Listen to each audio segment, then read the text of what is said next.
আজকে আমাদের ভিডিওর টপিক হচ্ছে ব্লোরুম কি এবং কেন করা হয়। আমরা পূর্বের ভিডিওতে দেখেছি জিনিং কি, জিনিং কেন করা হয় এবং জিনিং কিভাবে করা হয়। ব্লোরুম হলো জিনিং এর পরবর্তী প্রসেস।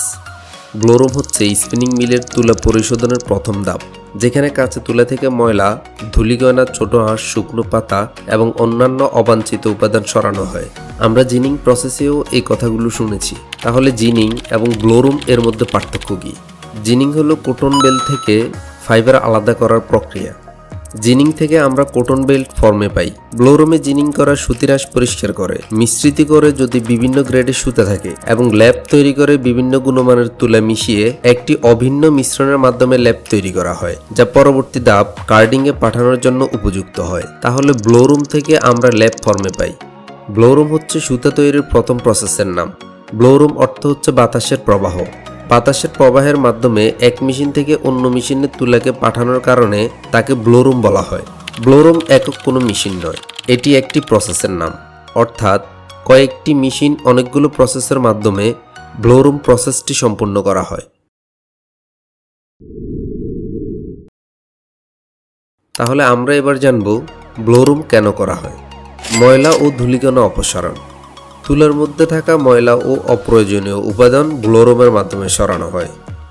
তুলার আঁশ আলগা করা হয়। তুলার আঁশগুলোর মধ্যে জট খুলে সহজ প্রবাহ নিশ্চিত করা হয়। আঁশের ক্ষতি কমানো। প্রাথমিক অবস্থাতেই পরিষ্কার করলে পরবর্তী ধাপে সুতা তৈরির সময় আঁশের ক্ষতি কম হয়। সমজাতীয় তুলার মিশ্রণ। বিভিন্ন উৎস থেকে আসা তুলা একসঙ্গে মিশিয়ে অভিন্ন গুণমানের কাঁচামাল তৈরি করা হয়। ধুলো নিয়ন্ত্রণ।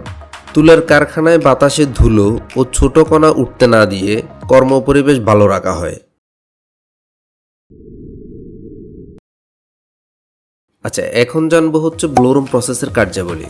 ব্লোরুম প্রসেসের কার্যাবলীর প্রথম ধাপ হচ্ছে ওপেনিং এবং ফিডিং, দ্বিতীয়ত বিডিং এবং ক্লিনিং, তৃতীয়ত ব্লেন্ডিং এবং মিক্সিং, চতুর্থত ট্রান্সফর্মিং এবং সর্বশেষ ধাপ হচ্ছে ল্যাপ ফর্মিং।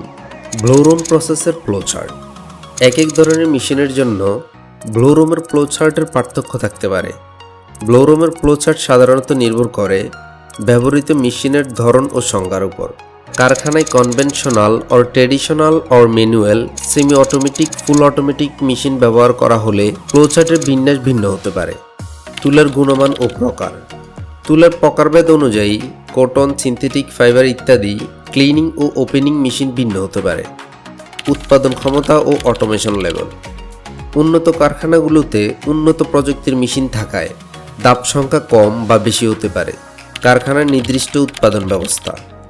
কিছু কারখানায় অতিরিক্ত স্ক্রিনিং, রিসাইক্লিং বা অন্যান্য বিশেষ ধাপ থাকতে পারে। আমরা এখন বিখ্যাত তিনটি ব্লোরুম কোম্পানির মেশিনের ফ্লোচার্ট সম্পর্কে জানব। বিখ্যাত তিনটি কোম্পানি হচ্ছে রিয়েটার কোম্পানি, টটশাল কোম্পানি এবং কনভেনশনাল মেথড। রিয়েটার ব্লোরুম প্রসেসের জন্য যেসব মেশিন ব্যবহৃত হয়: Unifloc machine, metal and fire detector machine, Uniclean machine, Unimix machine, Uniflex machine, Loptex machine. টটশালের জন্য যেসব মেশিন ব্যবহার হয়: বিডিটি বা Blendomat, SPM machine, CLP machine, MXU machine, CLC three machine, SPFF machine. Conventional method হচ্ছে automatic bale opener, automatic blender, step cleaner, axiflow opener, porcupine opener, hopper feeder এবং শেষে হচ্ছে স্কেচার মেশিন ব্যবহার করা হয়। আমরা এখন ব্লোরুম সেকশনের প্রসেস সম্পর্কে জানব। ব্লোরুমে সাধারণত 4-5টি প্রসেস ও মেশিন থাকে, যা পর্যায়ক্রমে কাজ করে। ব্লোরুমের ধাপগুলো হলো বেল ওপেনিং বা বেল খোলা। আমরা জানি জিনিং প্রসেস শেষ হওয়ার পর আমরা তুলাকে বেল ফরম্যাটে পাই, তাই বেল ওপেনিং এ তুলার গার্ড বা বেল খোলা হয়। তুলাকে ছোট ছোট টুকরা বা টাফট আকারে কাটা হয়, যাতে পরবর্তী ধাপে সহজে প্রক্রিয়াজাত করা যায়। বেল ওপেনিং এর জন্য বেল ওপেনার যেমন রিয়েটারের ইউনিপ্লক মেশিন ব্যবহার করা হয়। প্রি ক্লিনিং বা পরিষ্কার করা। বেল ওপেনিং এর পর পরবর্তী ধাপ হলো প্রি ক্লিনিং। তুলার মধ্যে থাকা ধুলো, ছোট পাতা, শুকনো অংশ ইত্যাদি আলাদা করা হয়। বড় বড় অমিশ্রিত কণা ও অপ্রয়োজনীয় বস্তু সরানো হয়। প্রি ক্লিনিং এর জন্য স্টেপ ক্লিনার, এক্সিপ্লো ক্লিনার মেশিন ব্যবহার করা হয়। Blending and mixing. প্রি ক্লিনিংয়ের পর পরবর্তী ধাপ হলো ব্লেন্ডিং অ্যান্ড মিক্সিং। বিভিন্ন উৎসের তুলা মিশিয়ে গুণগত মান নিশ্চিত করা হয়। সমজাতীয় তুলা প্রস্তুত করতে বিভিন্ন মাত্রায় তুলা মেশানো হয়। ব্লেন্ডিং অ্যান্ড মিক্সিংয়ের জন্য ব্লেন্ডিং মেশিন যেমন ইউনিম্যাক্স অটোমেটিক ব্লেন্ডিং ফিডার মেশিন ব্যবহার করা হয়।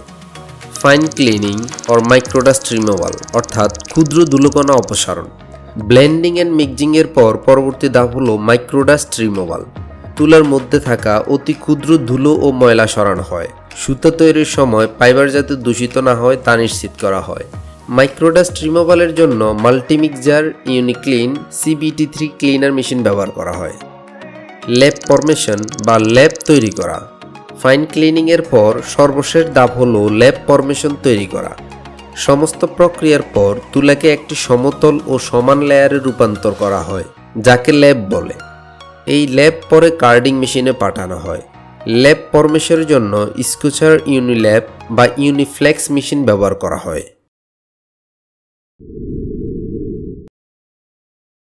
আমরা পরবর্তী ভিডিও টপিকে জানব রিয়েটার ব্লোরুম প্রসেসের ইউনিপ্লক মেশিনগুলো সম্পর্কে। কারো যদি কোনো জিজ্ঞাসা বা মতামত থাকে প্লিজ ভিডিও নিচে কমেন্ট করতে পারেন। আশা করি চ্যানেলটি সাবস্ক্রাইব, লাইক এবং শেয়ার দিয়ে পাশে থাকবেন। সবার আগে নোটিফিকেশন পেতে বেল বাটনটি ক্লিক দিয়ে রাখুন। সম্পূর্ণ ভিডিওটি দেখার জন্য আপনাকে অসংখ্য ধন্যবাদ।